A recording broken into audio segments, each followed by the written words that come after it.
चलिए दोस्तों, तो शुरू करते हैं। आज हम विज्ञान विज्ञान में देखते हैं। ये पहला क्वेश्चन है और जो मुख्य इंपोर्टेंट क्वेश्चन है वो बार बार पूछे जाते हैं। पहला ही क्वेश्चन है कि न्यूटन के गति का पहला नियम जाना जाता है। यानी जो न्यूटन के गति का पहला नियम जाना जाता है, किसके कारण? गुरुत्वाकर्षण के कारण, या जड़ता के नियम के लिए, या संवेग के संरक्षण का नियम के लिए, या ऊर्ध्वाधर गति के लिए। तो जो न्यूटन के गति का पहला नियम जो जाना जाता है, पहला नियम जो जाना जाता है, तो वह जड़ता के नियम के लिए जाना जाता है। किसके लिए जाना जाता है? जड़ता के नियम के लिए जाना जाता है। यानी हमारा बी ऑप्शन क्या हो जाएगा? सही आंसर हो जाएगा। नेक्स्ट प्रश्न देखते हैं। और ये दूसरा प्रश्न है।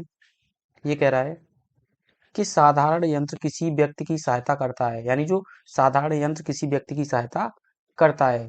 पहला ऑप्शन है यानी ए, कम काम करने में।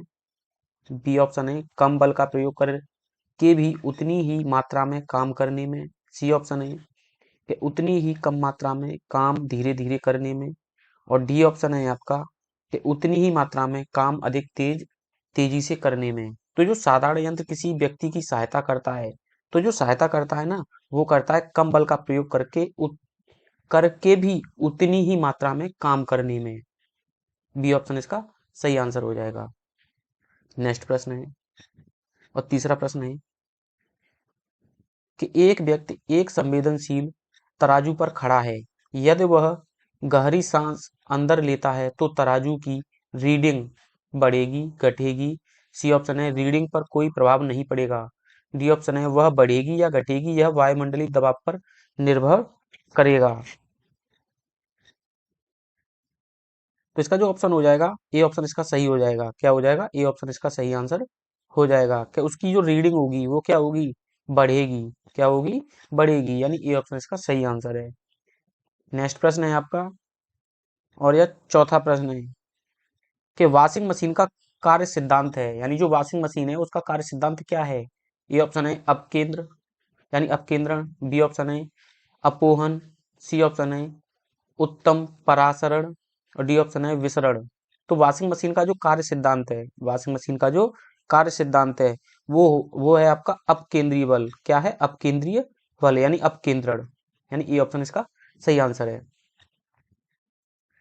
पांचवा प्रश्न है आपका। इसके दो ही ऑप्शन है। प्रक्षालन मशीन की कार्य प्रणाली का सिद्धांत है अपकेंद्रीकरण या अपोहन। इसके दो ऑप्शन और होने चाहिए। तो आपके जो दो ऑप्शन है, सी होगा आपका। देखते हैं इसमें है, अच्छा नीचे है, चलो बता देते हैं, यही लिख देते हैं हम। तो सी होगा प्रतिक्रम। क्या होगा? प्रतिक्रम। और जो आपका डी ऑप्शन होगा, क्या होगा? डी ऑप्शन होगा, वो होगा आपका विसरण। तो प्रक्षालन मशीन की कार्यप्रणाली का जो सिद्धांत है वो किस पर काम करता है? तो वह अपकेंद्रीकरण पर कार्य करता है। किस पर कार्य करता है? अपकेंद्रीकरण पर कार्य करता है। यानी ये ऑप्शन इसका सही आंसर है।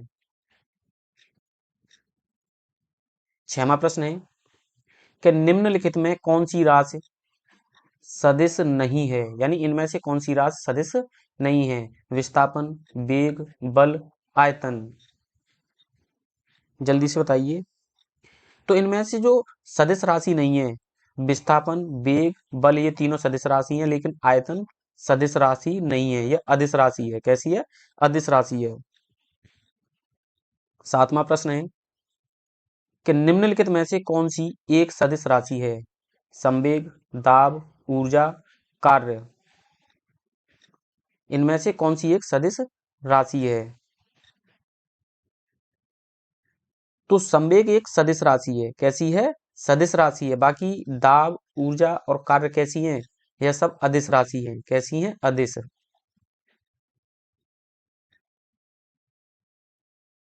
नेक्स्ट प्रश्न है। और यह आठवां प्रश्न है कि निम्नलिखित में से कौन सी सदिश राशि है? समय, चाल, विस्थापन, दूरी। तो सदिश राशि की बात कर रहा है, तो इसमें जो विस्थापन है, क्या है? विस्थापन। ये एक सदिश राशि है। समय, चाल, दूरी, यह सब अदिश राशि हैं।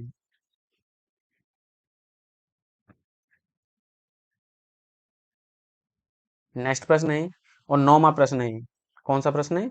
नौवां, के पदार्थ के संवेग और वेग के अनुपात में कौन सी भौतिक राशि प्राप्त की जाती है? वेग, त्वरण, द्रव्यमान और बल। यानी पदार्थ के संवेग और वेग के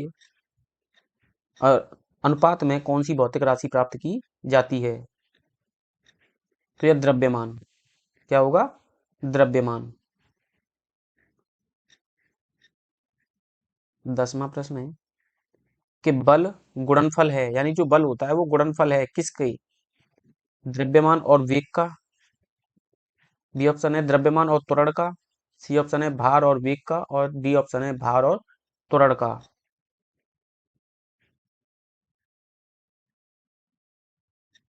तो जो बल गुणनफल होता है वह द्रव्यमान और त्वरण का गुणनफल होता है। जो बल होता है वह द्रव्यमान और त्वरण का गुणनफल होता है, यानी बी ऑप्शन इसका सही आंसर है।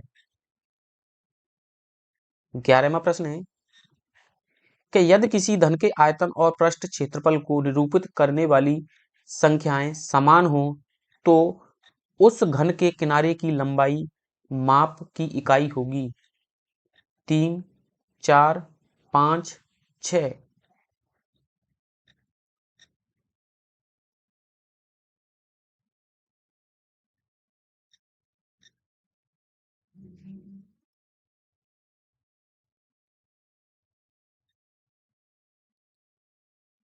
तो घन घन का आयतन कितना होता है? घन का आयतन, जहां हम एक घन की भुजा, एक घन की भुजा यानी घन का आयतन क्या है? घन का आयतन। अगर घन का पृष्ठ का क्षेत्रफल निकालेंगे तो 6 स्क्वायर हो जाएगा। और दोनों में आपस समान होते हैं, इसीलिए यानी घन का आयतन और पृष्ठ का आयतन ये चलेगा। इसके बाद में 1:6 आ जाएगा। क्या आ जाएगा? 6 बराबर क्या आ जाएगा? यहाँ पर 6 क्या आ जाएगा? 6। आंसर इसका 6 होगा। क्या होगा? 6। नेक्स्ट प्रश्न है और 12वां प्रश्न है कि ऊर्जा संरक्षण का आशय है कि ऊर्जा का सृजन नहीं, सृजन और विनाश होता है। यानी ऊर्जा संरक्षण का आशय है कि ऊर्जा का सृजन और विनाश होता है। बी ऑप्शन है ऊर्जा का सृजन हो सकता है। सी ऑप्शन है ऊर्जा का सृजन नहीं हो सकता परंतु विनाश हो सकता है। डी ऑप्शन है ऊर्जा का न तो सृजन हो सकता है और न ही विनाश हो सकता है। तो ऊर्जा संरक्षण का आशय यह है कि ऊर्जा का न तो सृजन किया जा सकता है और न ही उसका विनाश किया जा सकता है, इसे खाली परिवर्तित किया जा सकता है। क्या किया जा सकता है? परिवर्तित किया जा सकता है। परिवर्तित किया जा सकता है।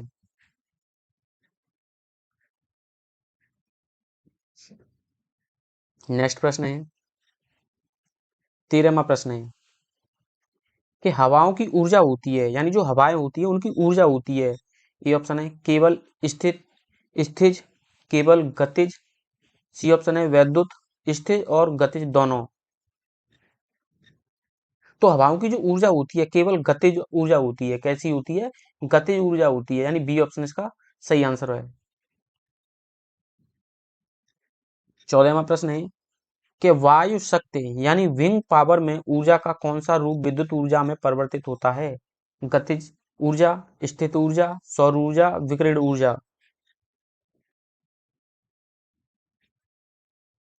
तो वायु शक्ति ऊर्जा में ऊर्जा का कौन सा रूप परिवर्तित होता है? तो यह गतिज ऊर्जा। क्या है?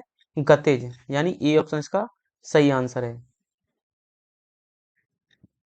15वां प्रश्न है कि एक ट्रेन जैसे कि चलना आरंभ करती है उसमें बैठे हुए यात्री का सिर पीछे की ओर सिर झुक जाता है, इसका कारण क्या है? पहला ऑप्शन है स्थिरता का जड़त्व। बी ऑप्शन है गति का जड़त्व। सी ऑप्शन है जड़त्व आघूर्ण। डी ऑप्शन है द्रव्यमान का संरक्षण। तो यह स्थिरता का जड़त्व है। स्थिरता का जड़त्व, यानी ए ऑप्शन इसका सही हो जाएगा। क्योंकि जो व्यक्ति होता है वो स्थिर होता है। क्या होता है? स्थिर होता है। और नीचे की वस्तु क्या होती है? एक साथ चलती है, यानी ट्रेन चलने लगती है। तो ये स्थिर वस्तु होती है, तो ये पीछे को क्या करती है? जब ये नीचे की साथ चलेगा तो पीछे की तरफ गिरेगा, इसलिए वो झुक जाता है पीछे की तरफ। ऐसे ही आपका 16वां प्रश्न है कथन ए, एक पूर्णतः घर्षणहीन पृष्ठ पर खड़ा एक व्यक्ति सीटी बजाने से अपने को गति में ला सकता है। कारण फर्स्ट फर्स्ट इसका यानी क्वेश्चन कह रहा है कि कारण क्या है, आर कह रहा है कि यदि किसी यंत्र पर कोई बाहरी बल क्रियाशील नहीं है तो इसका संवेग एच परिवर्तित नहीं हो सकता। ए और आर दोनों सही हैं और आर ए का सही स्पष्टीकरण है। बी ऑप्शन है कि ए और आर दोनों सही हैं और आर ए का सही स्पष्टीकरण नहीं है। तो सी ऑप्शन कह रहा है सही है परंतु आर गलत है। डी कह रहा है कि ए गलत है परंतु आर सही है। तो इसका आंसर हो जाएगा ए और आर दोनों सही हैं और आर ए का सही स्पष्टीकरण नहीं करता है, यानी बी ऑप्शन इसका सही आंसर हो जाएगा। 17वां प्रश्न है कि सड़क पर चलने की अपेक्षा बर्फ पर चलना कठिन है क्योंकि। ए ऑप्शन है बर्फ सड़क से सख्त होती है। बी ऑप्शन है सड़क बर्फ से सख्त होती है। और आपका तीसरा ऑप्शन है आपका कि जब हम अपने पैर से धक्का देते हैं तो बर्फ कोई प्रतिक्रिया व्यक्त नहीं करती। डी ऑप्शन है बर्फ में सड़क की अपेक्षा घर्षण कम होता है। तो यह सही है कि बर्फ में सड़क की अपेक्षा घर्षण कम होता है। क्या होता है, घर्षण कम होता है। डी ऑप्शन इसका सही आंसर है।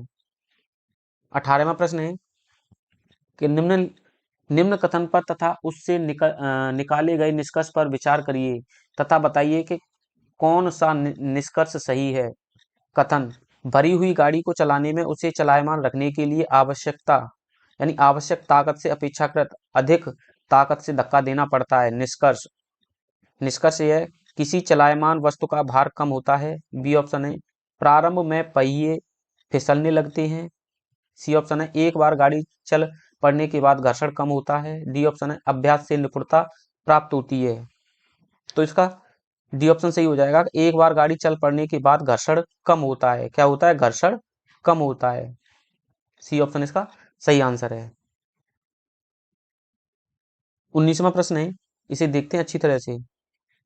क्या एक मनुष्य स्थिर नाव से 5 मीटर प्रति सेकंड की चाल से कूदा और नाव 0.5 मीटर प्रति सेकंड की चाल से खिसकी। बताइए कि नाव का द्रव्यमान मनुष्य के द्रव्यमान का कितना गुना है। ये तो हल करना पड़ेगा। क्या करना पड़ेगा, हल करना पड़ेगा।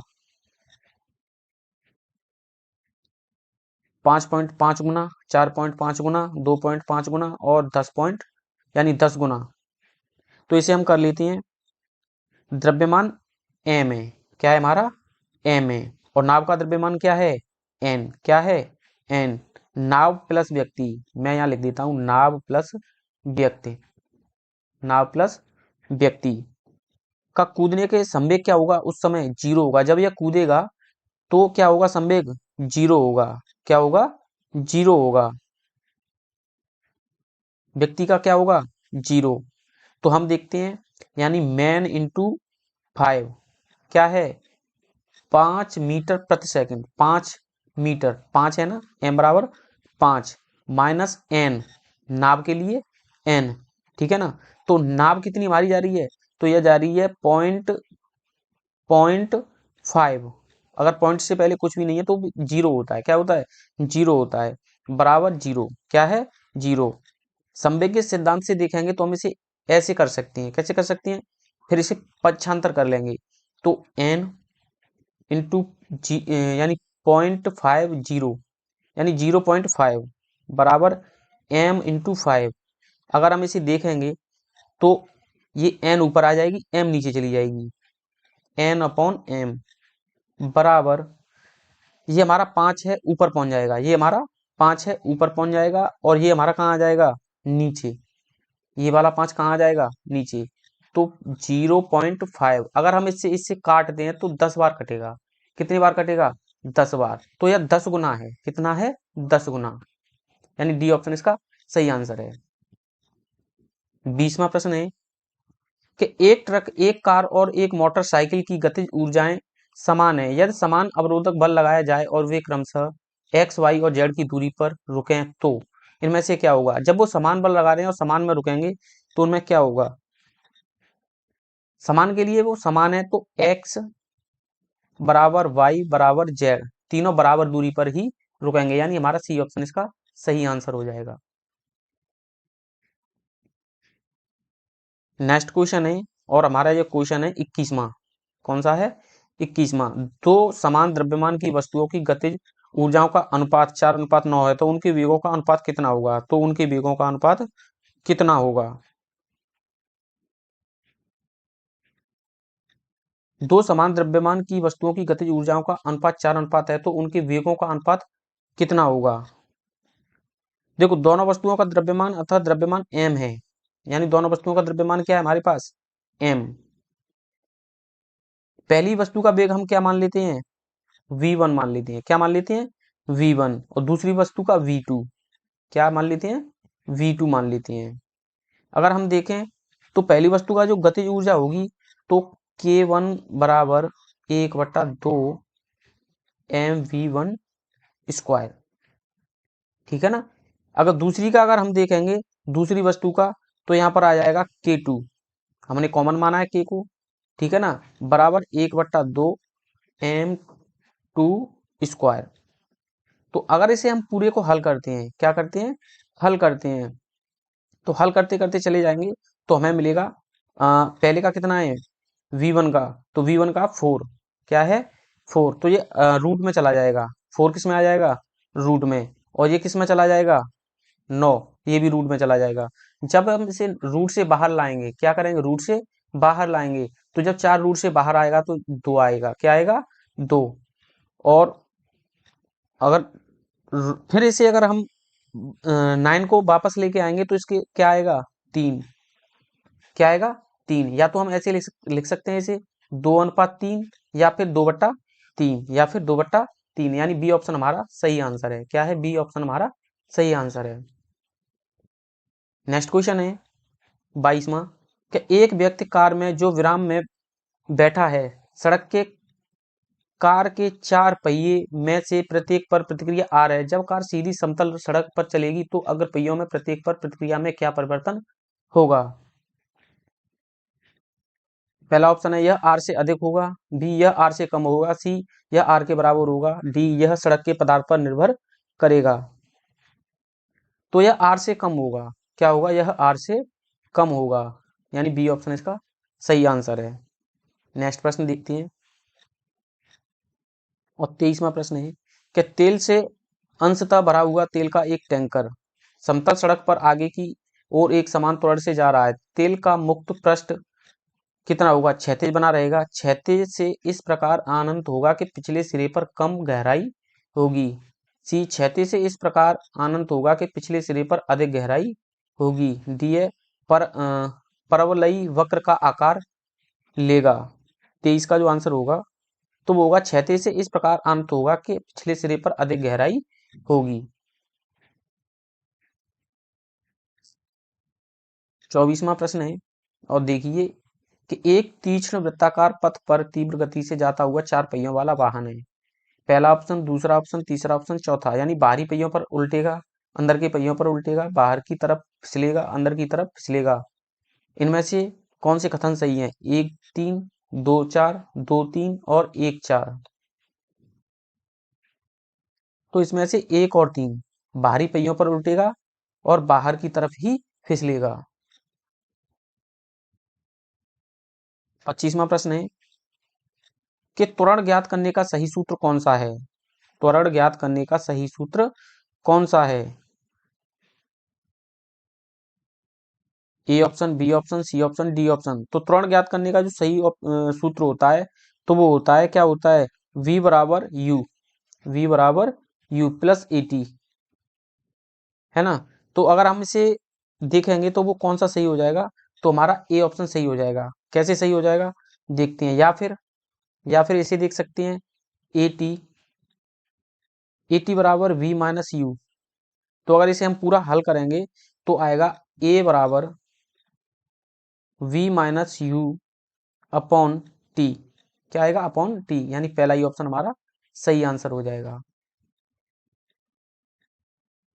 तो दोस्तों, यह 25 प्रश्न थे। अगर आपको यह टॉपिक पसंद आया हो, तो वीडियो को लाइक कीजिए, चैनल को सब्सक्राइब कीजिए। मिलते हैं नेक्स्ट वीडियो में, तब तक के लिए धन्यवाद।